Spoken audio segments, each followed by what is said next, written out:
All right, so we've said our prayer. We're about ready to get started.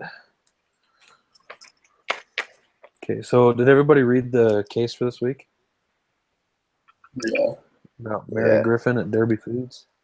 Yes. I was concerned because last week it was super long, and this week like only 2 pages printed. I was like, did I get the whole thing? I'm not going to have enough to write. Right? Yeah. The same thing. So, all right, I guess we'll just jump right in then. So there's an agenda here. Oh, well, first, I guess we need to fill out the group leader sign-up sheet first. And then we'll just email that to the teacher. So I was thinking possibly just go on a rotation schedule, just each person take a week and we could just go the same order. Sounds Is there good. any problems with that? Yeah, that sounds good. That works. So I'll take this week's responsibilities.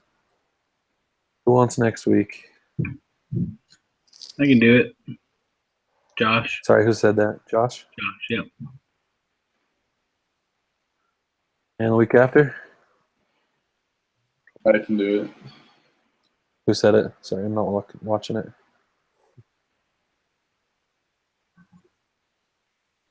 Who, sorry?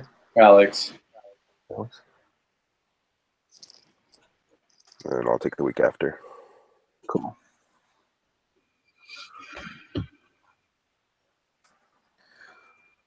Okay. That was easy. I'll fill the rest of this out and then I'll email it to you guys. I'll just copy the order down and Yeah, cool. do that. So that'll be pretty easy. All right. So the agenda, it says first, let's just talk about a quick synopsis of the case. So pretty easy. Pretty much Mary is talking to the director of production, whose name is John Shelburne.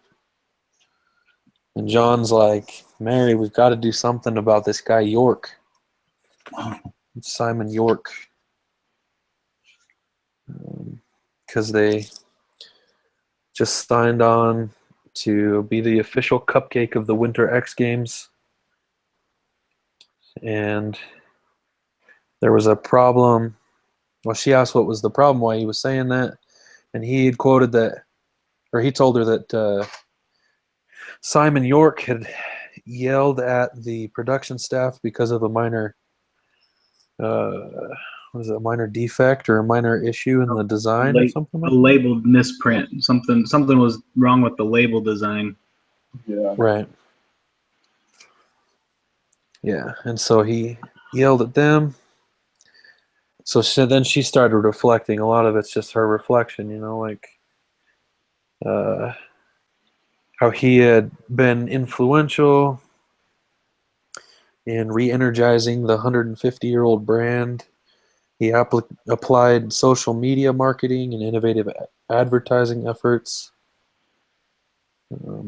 And because of that, he was promoted after somebody who had served there for 27 years had retired. So he got the new job.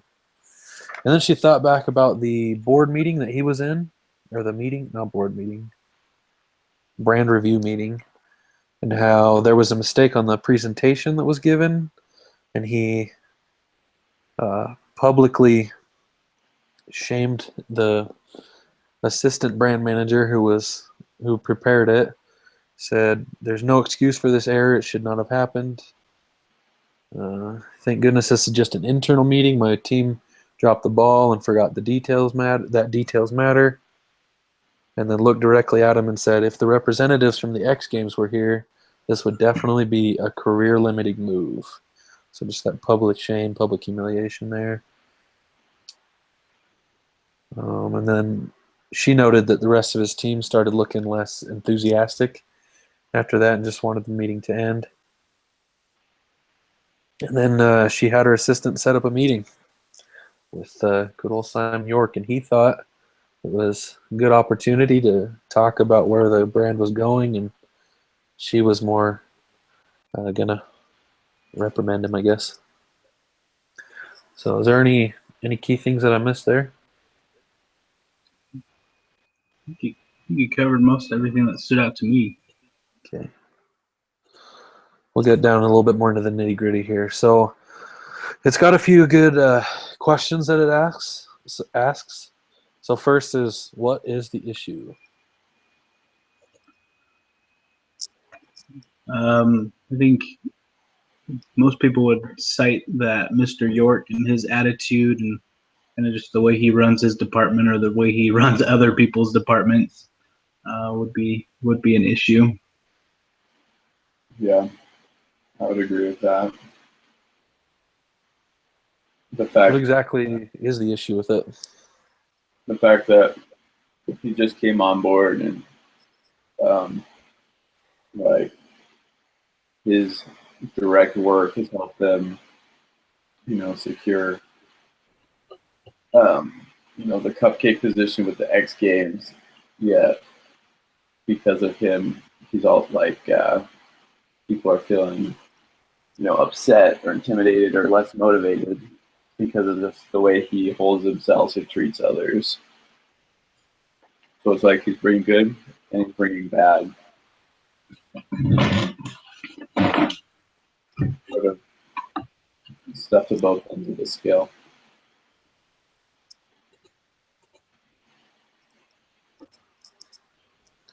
So let's talk about some of those good and some of those bad specifically. It's saying get into the specifics here. So one good thing that I noticed, and it mentions it in here too, is he's got a lot of passion. Like he really, really works hard, and he expects excellence from himself and from other people. Yeah. Obviously, that drive and determination got him a promotion. So, I think the company does like what he's doing, or at least has done. I wonder if at this point they have been aware of how he's gotten to that point. Like, it's reasonable to expect that he's had the same kind of attitude and behavior in getting to this point. I just wonder if the company had known that before, if they would have promoted him or not.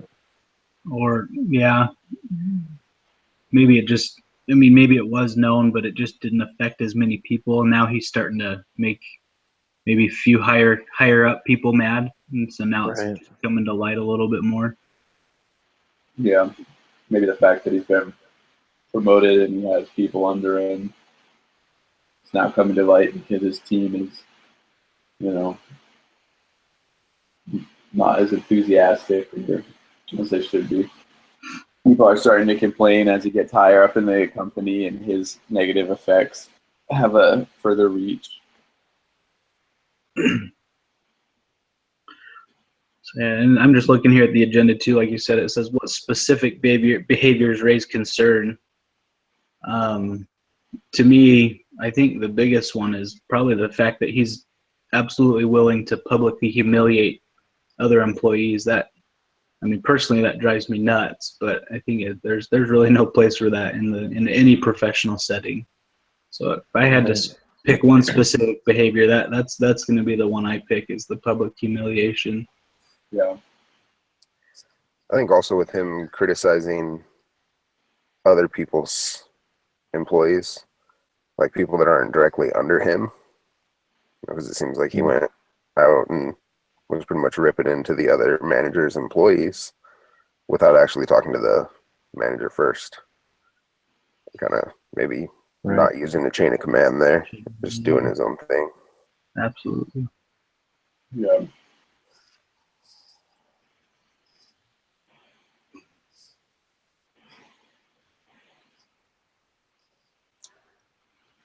Okay. It is interesting too, like the way they each handle it, because we've got the two different examples here. Well, three different examples. So we've got Mary, and we've got John Shelburne, who initially addresses her about the issue, and we've got York, and so York, his method is public humiliation and yelling at him and be real strict and stuff like that.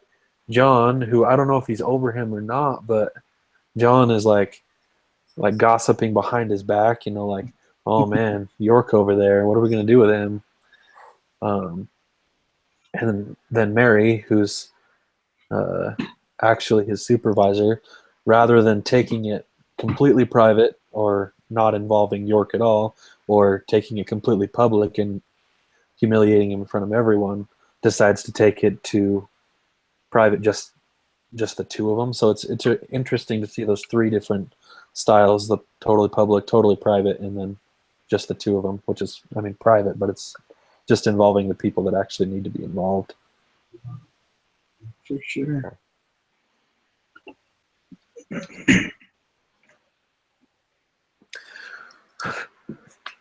So it prompts us here to talk about the kind of culture at Derby Foods. I thought this was interesting. So, like, what do you believe? It says, what do you believe is the culture at Derby Foods? What does it mean by culture, first of all?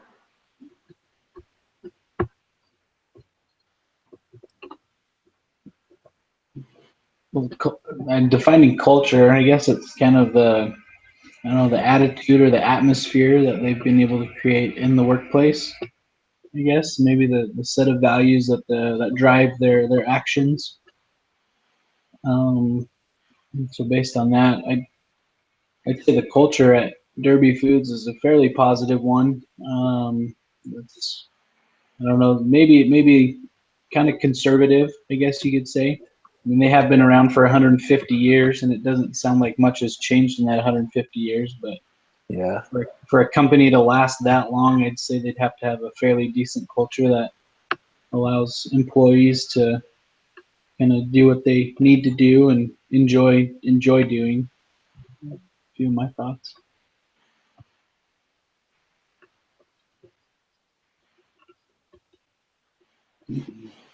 Any other comments?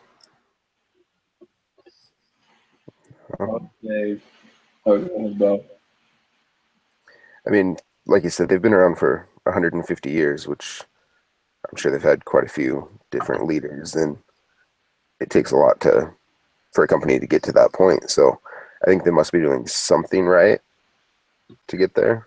Mm-hmm. So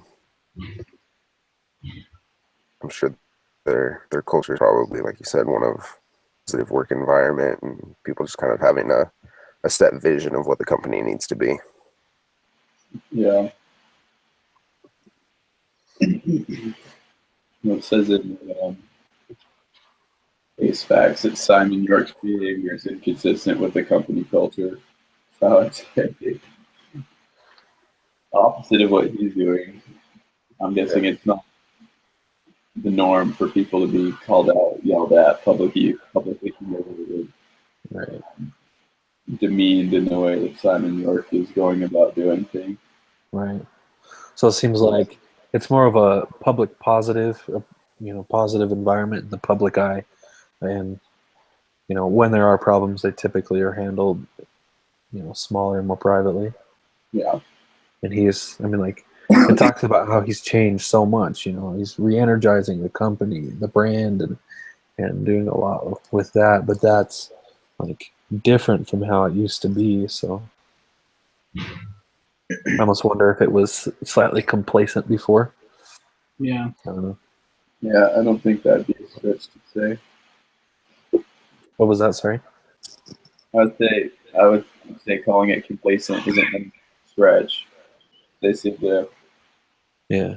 from my understanding of the case, they were still around, but they weren't anything spectacular in the industry either. They just sort of great lines, kept on doing what they were doing and didn't go above and beyond, but didn't really fall short of anything either. Right. Yeah. So, what are the beliefs that would support that culture?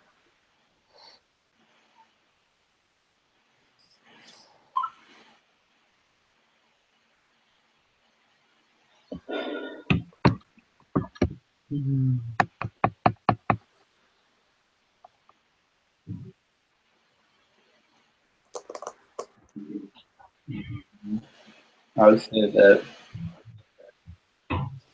negativity breeds contempt. And so the opposite would be, positivity leads to a good work environment, people working together better. I feel like when I'm upset with someone, I don't work nearly as well with them. Right. And if Simon York were like my manager per se, and I was upset with him because whenever our team would mess up, he'd come in and scream at us, wouldn't talk to us, or just, like, you fools, you messed up, we're supposed to be professionals. I feel as though my respect and my drive to produce good work would not be nearly as high. Very true. I guess touching on the point you made about the complacency, because I think that's probably something that a 150-year-old company probably falls into fairly easily is complacency.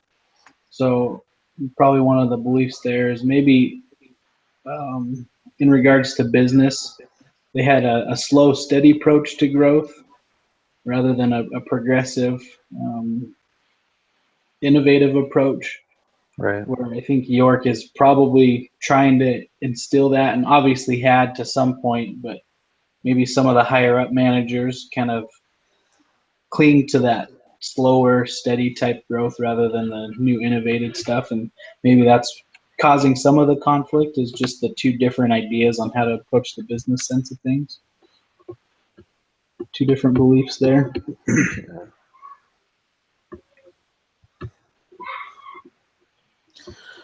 So is there a way possibly to get the kind of attitude, the progressive, more energized attitude in the company without being harsh, like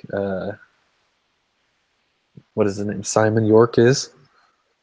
I absolutely think so. I mean, that production floor incident where he came in and started yelling at people, I think Bo touched on a point there that he had followed the chain of command and maybe talked to the manager there and expressed the concerns without being super emotional about anything.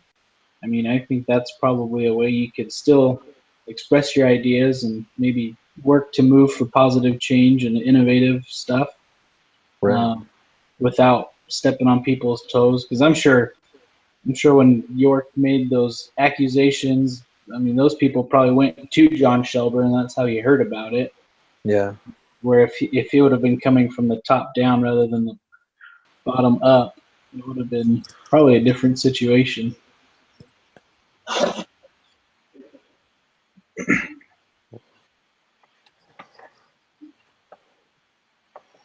So just follow that chain of command and try and keep as much emotion out of your communications as possible.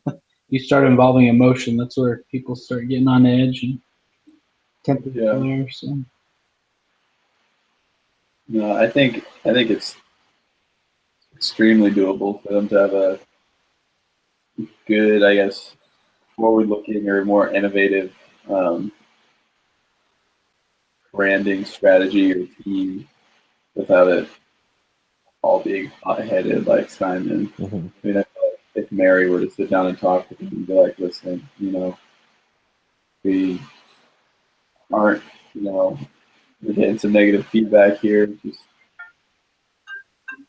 I don't know, I guess don't pull a Simon and yell at him, but say, hey, Yeah. let's just treat our employees with respect and continue to have a good positive culture. We love what you're doing, but if you could just tone it down a bit when you get upset about things, I think easily could be if Simon were willing to listen and calm down, I think it could easily lead to their company having like some great innovations in their branding and still be the company with the overall positive feeling. Yeah. It's kind of balancing that passion with patience, Yeah. Good way to put it. So, Hard to do. oh yeah.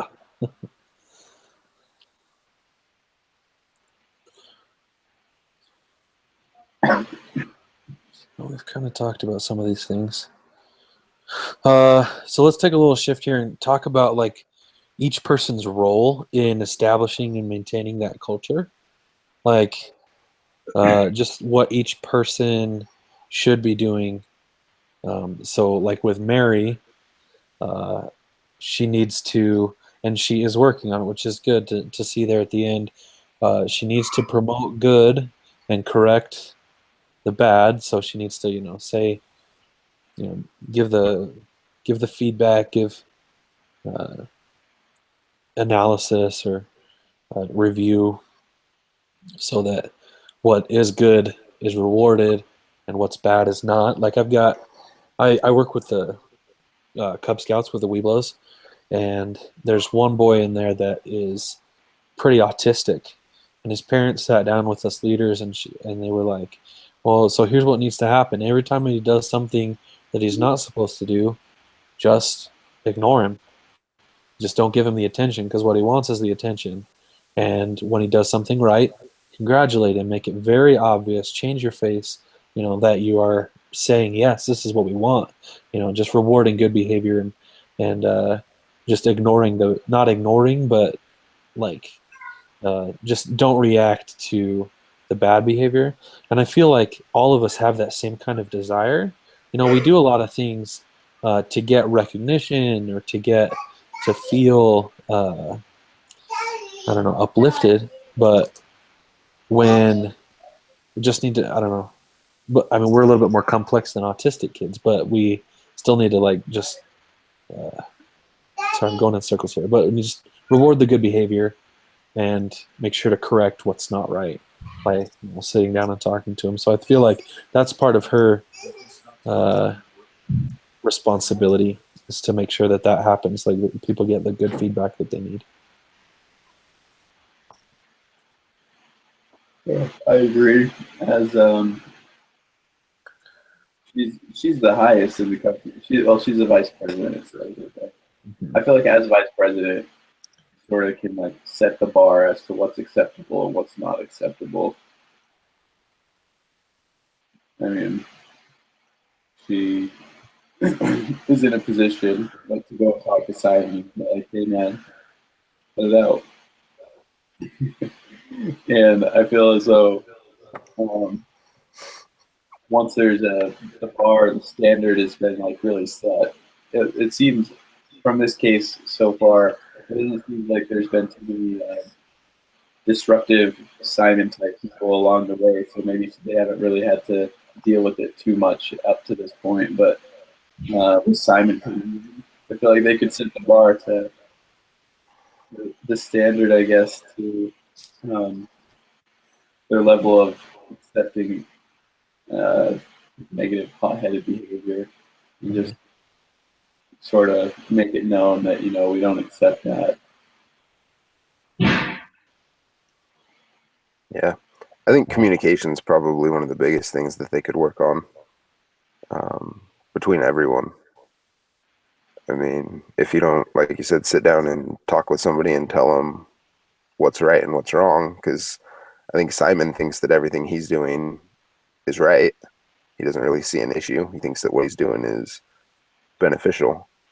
So until somebody actually sits down and communicates with him, tells him, that's not how we do things. We need to do things this way. Right. That problem is always going to be there. Yeah. Hey, you make a good point there. Like, he really thinks that what he's doing is right. He's seeing results. Everyone is seeing the results. That's why he got his job. Right. But it's just not the right way to get the results. And so that's really the problem. Yeah. Up to this point, he's just never been corrected. But yeah, go ahead. I was just gonna say, I think that it might have to do with how maybe young and inexperienced he is at that. I mean, it's probably his first time being in charge of something. And so he wants to do everything he can to make sure that he's doing it right, even though he doesn't know exactly how to do that. Yeah. Yeah. When it comes to culture, I definitely think that comes from the top down. That's why you have your more experienced, older, wise leaders in the management roles that they are in, is to kind of help guide these younger guys.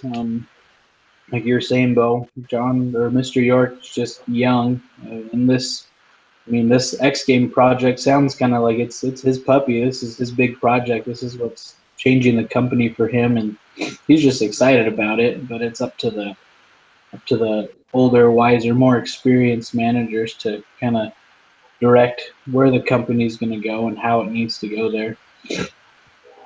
So I think it just, like you said, it's experience. Experience brings wisdom. So.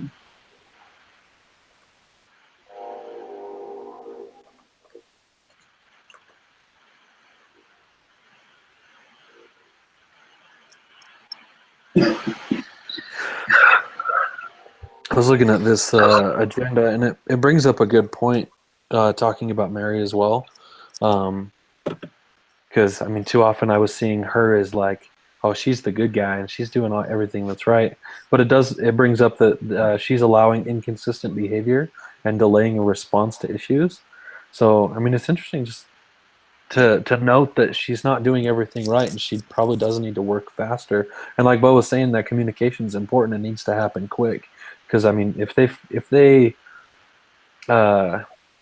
she saw it before in the what was it, the brand review meeting. Presentation, yeah. Yeah, and so she should have corrected it. Like, act quickly. You need to stop the bad as fast as possible, and just be able to communicate that to him early. Say, it's not okay. You know.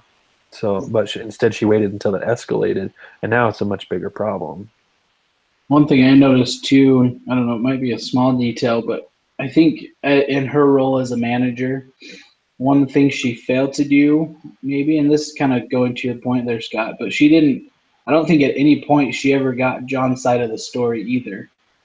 You know what I mean? She heard from John and kind of heard what the situation was. And yeah, I wouldn't put it past Mr. York to have acted the way he did, but I think as a manager in creating culture, you need to establish rules that, or at least a precedent that you're going to hear both sides of the story before you make any type of decision too.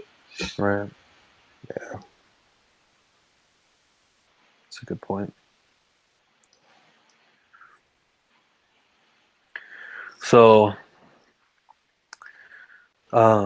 let's talk a little bit then about Simon and his side of this whole thing. So, what is, like we talked a little bit about it before. He's seeing results.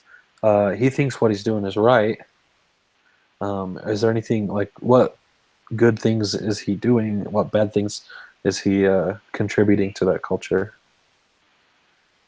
I think you learn in most of your business classes that if you're not innovating or changing or progressing, you're pretty much moving backwards. So I think he brings that type of culture to this company. He's kind of helping them move out of the 150-year complacency, which we've talked about, into kind of being a little more innovative and partnering with a company like the X Games. I mean, obviously, I honestly wouldn't tie cupcakes to the X Games, but the guy did it, and it's a pretty sweet innovation, I think. So you have to have that in your culture. You have to be willing to change and bring new things to the table. Yeah, and as a manager over his team, I'm sure his innovations and new way of thinking and doing things probably brings a bit of excitement to his team as they're successful. I'm sure it's exciting for them to say, "Oh man, look at that team go! We're crushing it. We just got signed on with the X Games." Yeah, I'm sure that's good overall for the culture, at least in that aspect.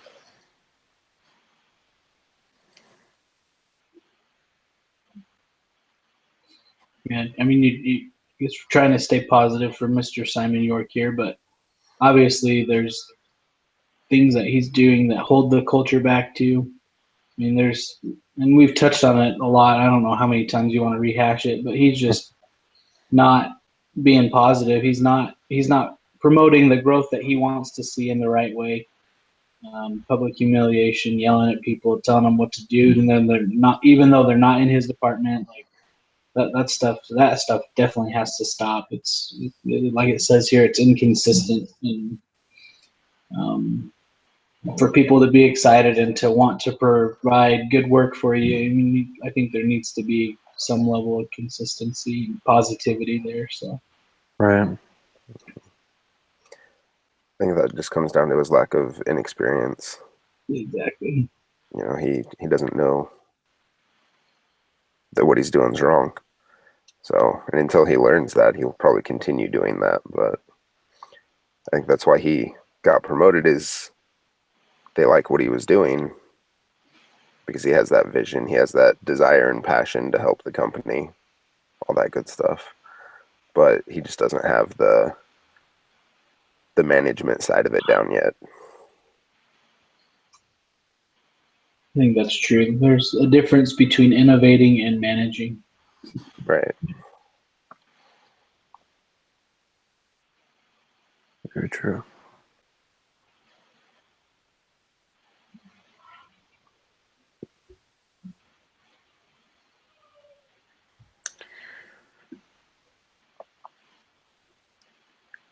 Okay, so this also brings up a good point that there's a role of each team member in in establishing that culture as well. Just like they're promoting the culture by how they work, what they're doing, and they need to know and understand the culture as well, and that way they can live it, and they can be honest, and they can be hardworking, and they can try to innovate too. And we can see, especially in York, how he started lower and just he worked his way up because of just the kind of positive and innovative energy that he was bringing to it. But in other ways, they can also, like just the lowly team members, they can, if there's a problem, they need to be aware of it too. And too many times, I think, as a subordinate, we keep quiet about our manager's problems because of fear of being reprimanded in some way or unfairly treated or something like that. Do you guys have any other thoughts on how each team member can help with that culture as well? I think I completely agree with you that people need to kind of watch and be aware of problems with their managers. But I also think that as a team member, part of your role is to kind of accept your position in the company. It's like, hey, you agreed to work for these people. I don't know if it's really a team member's role to necessarily try and set culture, but more in the maintaining part of it. They need to try and do their best to accept what their managers have kind of decided to do. Mm-hmm. If you don't like something, you either try and find something else, or you work hard so you can be in the position to make those types of decisions. I mean, that's as much as we'd like to work the way we want to work. I mean, when you work for somebody else, there's limited decisions there, and if you don't like something, I think part of it is, instead of spreading negativity throughout the company, is just kind of learning to suck it up and do what you need to, at least at that time, and then try and maneuver and put yourself in a position to make those just types of decisions in the future when you are in that position. So I don't know. I mean, obviously you don't want to be a pushover, but there's got to be some level of acceptance there, or else you will get fired. Yeah, that I almost promise you that. So. Right. Alex, you were going to say something? I was going to say, in York's yelling at, members of the team, or being negative towards them. I feel as though, depending on how tight knit the team is and how much they work together in their relationship with York, I mean, they may be with him 24/7. Once they're on the job, they might always be around York, and I feel as though in casual conversation, you could, as long as the company's set up in a way that, you're not going to get, axed if you speak up, but you could say that at York, like, hey, I work better when you just like, you can correct my mistakes, you can help me out. Like, I want to improve, but when you yell at me, it just like, mind whacks me. I have trouble staying focused because I get upset, something like that, and not approach him in a way that's not saying you did this to me, but that, hey, would you mind doing this to help me because I work better this way. Mm-hmm. And in a sense, sort of standing up for themselves without necessarily challenging their boss and telling him he's wrong.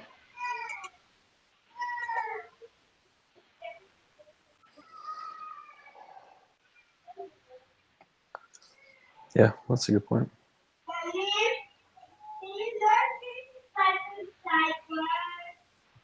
Can you hear my kids in the background? Sorry. I was just laughing because my nephew's yelling too. It's Rough morning. Why I'm out in my car.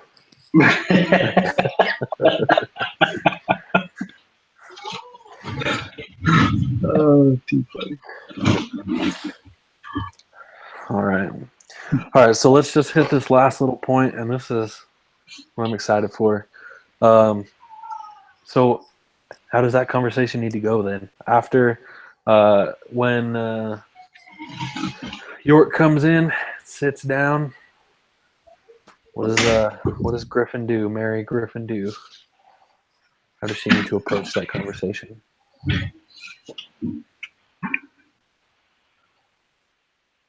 I think one of the first things she can focus on doing is not doing what Simon's been accused of doing and being negative.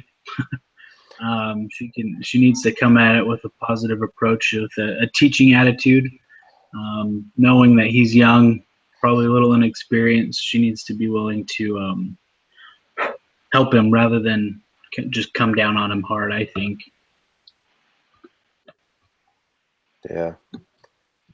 Because she needs to make her point, but at the same time, you don't want to like diminish what he's doing as far as rebranding goes, because they like his ideas, they like what he's doing, and you don't want to make him feel like what he's doing there is wrong, because you need to keep that fire that he has going, but make sure that he knows where the line is as far as what his responsibility is with the other employees.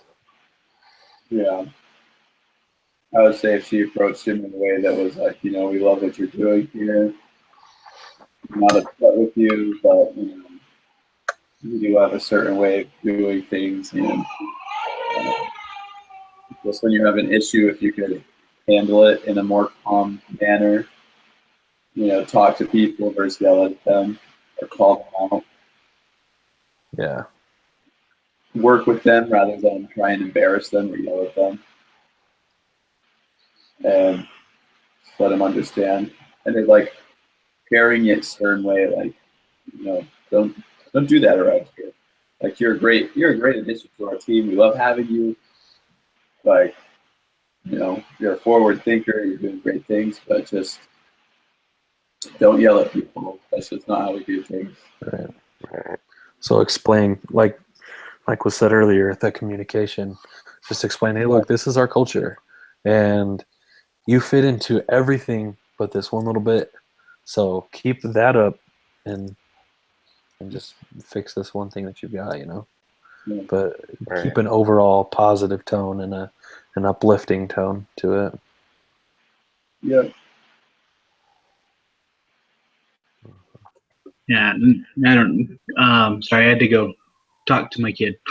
But I think another thing, a point, and there's no way she's going to be able to kind of prepare for this, because I don't know if she. I mean, she obviously doesn't know what Simon's attitude, or how we're kind of given insight that he's like, oh, this is an opportunity for me to share my concerns with how things were done on the production floor. She's not going to know that, but I think as a manager, you need to be able to keep most of your emotions at bay Because in this type of situation, I think when he comes in and realizes that he's being reprimanded for something where he thinks it's going to be a totally different situation, there's a potential for tempers to flare. So I think as a manager, you just need to kind of be aware, be ready for any type of situation, I guess is the point I'm trying to make. So, And on that note, like it said that he's coming into this thinking, oh, this is a great opportunity to talk about where we're going and forward motion. And we talked earlier about how she needs to hear his side of it. But I think that kind of is a twofold in this conversation, at least. She needs to understand from him what he's wanting to talk about, and then take some time, because that's an awesome reason to meet, to talk about where they're going and that kind of thing. But she needs to hear both his side of what this meeting is for and his side of what actually happened in these situations. So like, approach it as a, hey, look, what are we here for? I don't know the best way to do that. Just, you can't sit them down. Well, maybe you can, but just sit them down and ask, hey, what do you think we're here for? Because it's kind of an attacking question. But just making sure that he is heard in both of those areas, so that they can still talk after they talk about, hey, you're doing this wrong. Can you correct that, please? Now let's talk about what we're doing, where we're going. Just start on a positive note. We like you, and then go to, you got to fix this, and then, all right, let's keep moving forward, type of an attitude. I think if you start with, like you said, the positive portion of it, sitting down and saying, hey, how do you think you're doing with this, rather than coming out and just calling him out on what he's been doing wrong, getting his side, like you said, saying, hey, how do you feel things are going right now? And then once he speaks his portion, says what he's feeling, then she can come in and kind of, more politely say, well, we've noticed these things that aren't really in line with what we like to do. Right. I've heard it called the bad news sandwich. You start positive, talk about the bad stuff, but then end on a positive note too. I think taking that approach makes it a lot, for Simon anyway, it would probably help him to not take it so personally. I think if she just called him in and was like, listen, Simon, you can't yell at people.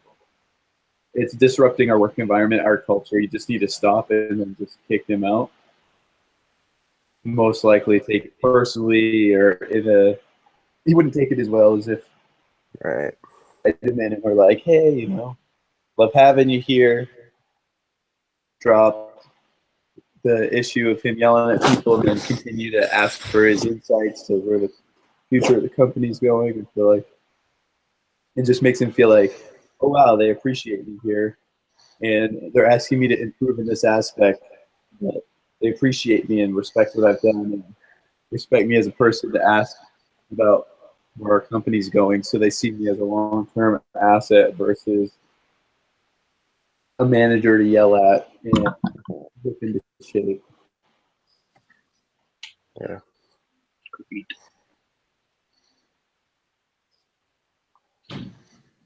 Excellent. Any other thoughts, comments, questions? Cheese mace. All right. So overall, it's the brand is doing good things. There's just a small issue that needs to be fixed.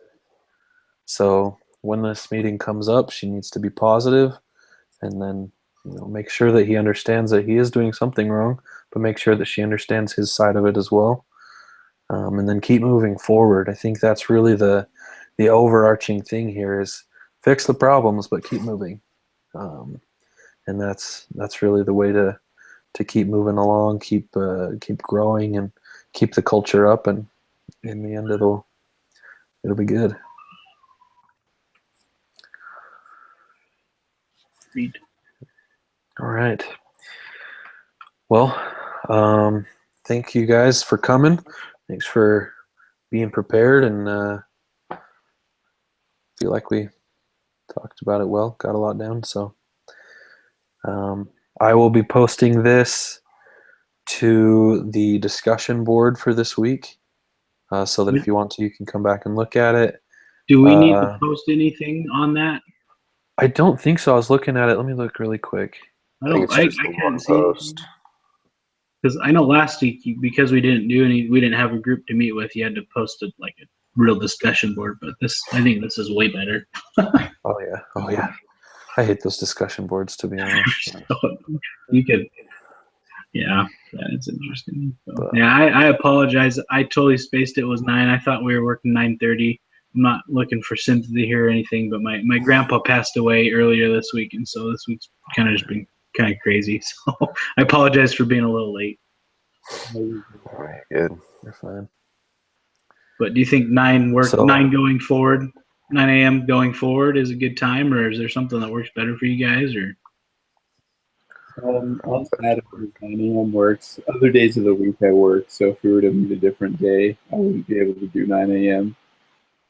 yeah, I work full time, so Saturday's usually the only day I can do it. But I do. unless we're doing it late at night, but I noticed here. Let me get to my.